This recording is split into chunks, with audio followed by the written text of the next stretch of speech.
Today, the discussion is about how to prepare and how to interpret a cash flow statement. This is a relatively new statement. First came around in the late 80s.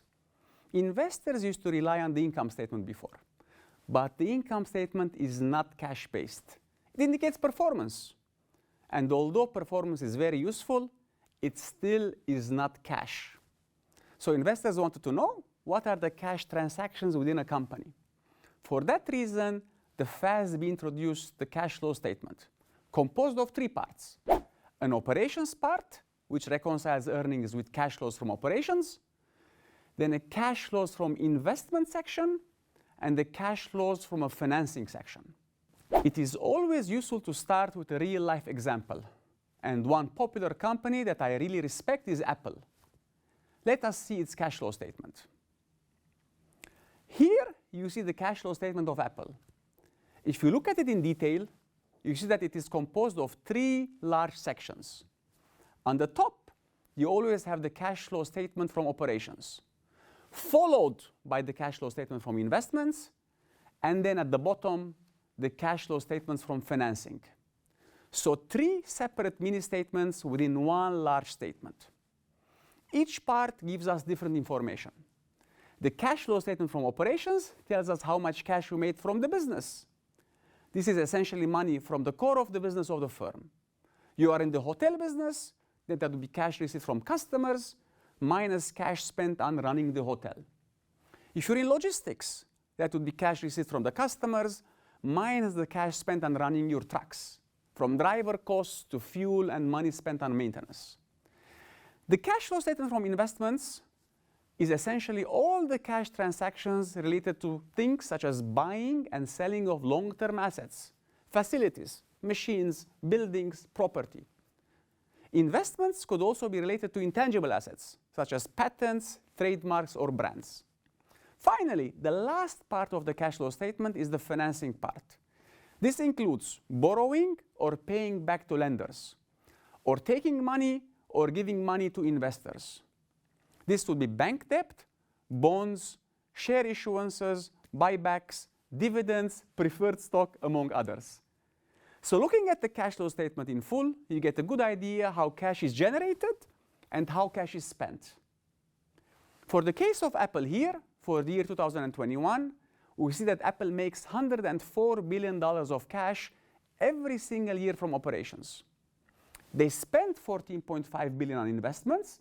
Hence, if they're making 104 from operations and spending only 14.5, they are left with a difference of about 90 billion of cash net every single year. There is a few things Apple can do with such extra cash. Either save it for the future, but because they do not need to do that, as they already have enough cash on their balance sheet, they return it to shareholders. This is exactly what they do. They return $93 billion to shareholders every single year. And you can see that from the number below on the cash flow statement from financing. The number is a minus 93. Apple is one giant monster of a company. They're so big, so rich, so successful that they have the ability to return $93 billion back to investors every year. Now, let me talk a bit more about the specifics of each of these cash flow statement categories. If you look at the cash flow statement from operations, you see that the top number is the income statement. Essentially, the CFO is a reconciliation statement. It starts from earnings and goes ahead and does a number of adjustments to take out what is not cash, and also to add what is cash but is not included in the net income. So look at the CFO. It starts at the top with $94 billion of net income and ends with the CFO of $104 billion. The 10 or so items within it are adjustments and are called accruals. Accruals are essentially transactions where the economic activity and the exchange of cash do not happen at the same time. The best example of an accrual would be accounts receivable. We sell today, deliver the product, we record the revenue, we record the income all today, but there is no cash. Cash will be paid by the customers 90 days from today. This is a typical accrual. There is economic activity but there is no cash.